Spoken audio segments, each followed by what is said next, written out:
Magandang araw.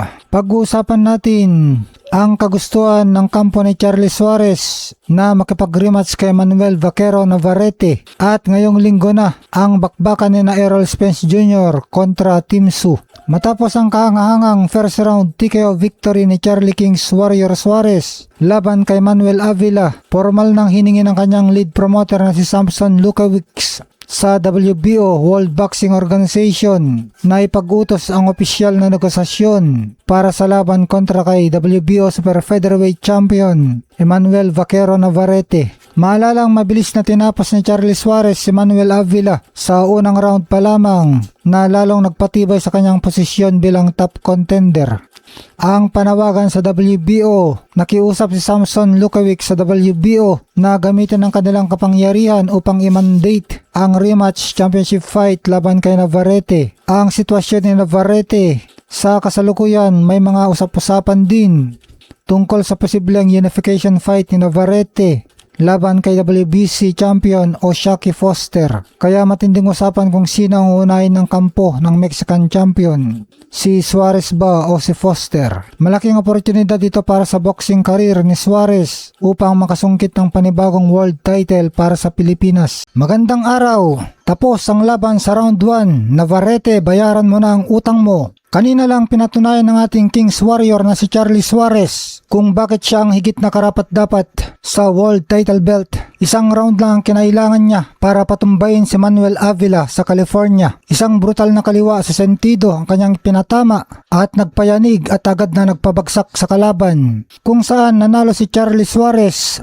via brutal technical knockout sa round 1 lang. Tandaan natin, dati nang pumayag si Navarrete na mag-rematch sila at hayagan niyang sinabi na may utang siya kay Suarez at ito ay isang unfinished business na dapat talagang bigyan ng rematch. Pero matapos lumamig ang usapan ng kampo niya, iba ang hinarap niya. Ngayong araw, matapos ang bangis na ipinakita ni Charlie Suarez, hindi na lang basta kailangan kundi kinakailangan na talaga ni Navarrete na tuparin ang kanyang salita. Asahan na naman ang umaatikabong bakbakan kapag nagharap ang Meksikano na si Navarrete at ang Pinoy Warrior na si Charlie Suarez. Samantala, breaking news. Sa katatapos na laban, panalo ang ating pambato na si Charlie Suarez kontra Meksikano na si Manuel Avila. Sa loob lang ng first round, pinabagsak niya at ninakaut ang kanyang kalaban sa pamamagitan ng suntok ng kanyang kaliwang kamao sa sentido ni Manuel Avila. Kaya dahil sa impresibo na brutal na knockout na panalong ito ni Charlie Suarez, masasabi natin na wala nang takas si Emmanuel Navarrete. Mahigit isang taon nang lumipas mula nang ipagkait kay Suarez ang tagumpay na nararapat para sa kanya. Kung tama lang ang ruling sa kontrobersyal na laban nila ni Navarrete noong isang taon, dapat technical knockout winner na si Suarez noon pa. Imbes na harapin ang mandatory challenger,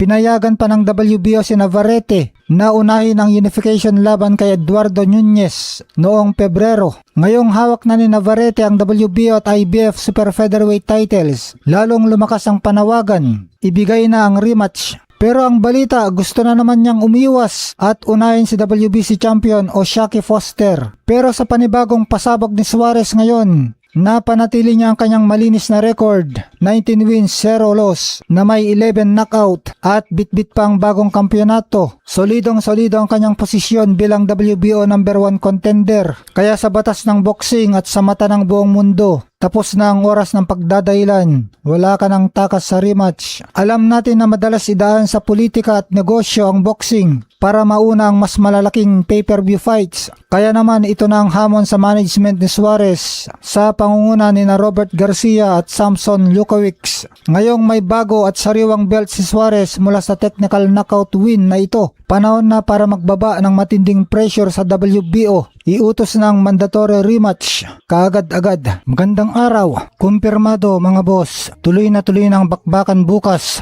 Hulyo 19. Ang ating undefeated Filipino contender na si Charlie Kings Warrior Suarez. Walang kahirap-hirap na nakuha ang timbang. Swak na swak sa 129 pounds para sa super featherweight limit. Pero ang kanyang veteranong Mexicanong kalaban na si Manuel Avila nag-overweight Tumimbang siya ng 131.2 pounds, sobra ng higit 1 libra sa 130 pound limit. Binigyan siya ng 2 oras na palugit para magbawas, pero sa kasamang palad, opisyal na siyang declared na overweight dahil hindi na kinaya ng kanyang katawan na habulin ng timbang. Pero tuloy pa rin ang salpukan, walang kanselasyon na naganap. Pero dahil si Suarez lang ang pumasok sa tamang timbang, ang bakanteng WBO International Super Featherweight title ay para lang sa kanya. Kung si Avila ang manalo, mananatiling bakante ang corona. Asahang may matinding penalty o fine mula sa premyo o purse na Avila na direktang ibabayad at mapupunta sa ating pambato na si Charles Suarez. Ang kanilang salpukan ay gaganapin sa National Orange Show Event Center, Sabado ng gabi sa Amerika. Linggo naman, Hulyo 19, dito sa Pilipinas. Kaya abangan natin ang laban. May pagpatuloy kaya ni Charles Suarez ang kanyang perpektong kartada o makasilat ang determinadong si Avila? Magandang araw. Pilipino versus Meksikano. Charles Suarez itatay ang lahat kontra kay Manuel Avila ngayong linggo. Bilis ng isang Olimpiano, tibay ng lahing Meksikano. Ngayong Hulyo 19, oras sa Pilipinas, haharapin ng walang talong Pinoy boxing star na si Charlie Kings Warrior Suarez. May record na 18 wins, 0 loss, 10 knockout wins. Ang mapanganib na Mexican-American veterano na si Manuel Avila, may record na 26 wins, 2 losses, 1 draw, 9 knockout wins sa National Orange Show Event Center sa California. Hindi lang simpleng depensa ng kanyang WBO International Super Featherweight title ang laban na ito. Ito ang huling harang para sa pinakahintay na world title rematch ni Suarez laban sa kampiyon na si Emmanuel Navarrete ngayong darating na Setyembre. Matapos baguhin at gawing no contest ang kontrobersyal nilang unang pagharap noong Mayo 2025 kung saan muntik nang mapabagsak ng Pinoy ang dugoang kampiyon. Opisyal na inuutos ng WBO ang rematch. Ngunit bago makuha ang hustisya, kailangan muna niyang lampasan ang mapanganib na tune-up fight na ito. Itataya ni Suarez ang lahat, ang kanyang malinis na record at ang kanyang mandatory challenger spot. Isang pagkakamali lang, pwedeng maglaw ang pangarap na maging world champion. Ala Sugar Ray Leonard ang galawan ng walang talong Pinoy. Kaya naman mapanganib na kalaban si Suarez ay dahil sa kanyang kakaibang kalibre sa ibabaw ng lona. Para sa mga mapanuring boxing fans, nakikita sa mga galawan ng Pinoy ang bagsik ng volume punching at counter-attacking na may hahalin tulad sa boxing legend na si Sugar Ray Leonard. Ang kombinasyong ito ng bilis, suwabe, ngunit nakamamatay na mga kontrasuntok at walang humpay na pagpapakawala ng kombinasyon ang dahilan kung bakit nananatiling walang dumi at walang talo ang kanyang record. Ang panganib kay Manuel Avila. Kilala si Avila bilang isang scientific boxer, madiskarte, matibay ang panga at may mga panalo laban sa mga dating world champion gaya ni na Rene Alvarado at Juandris Salinas. 2 beses pa lang siyang natatalo sa buong karera niya at parehong elite champion lang ang nakagawa nito sa kanya. Banta sa interview, ayaw kong matalo. Sa naging interview kay Suarez bago ang laban, ipinakita niya ang matinding respeto sa kalaban, pero nananatili ang nag-aalab niyang kumpiyansa. Alam kong naganda ng gusto ang kalaban ko at ayaw kong matalo. Kaya naman naganda rin ako ng gusto at gagawin ko ang lahat para manalo.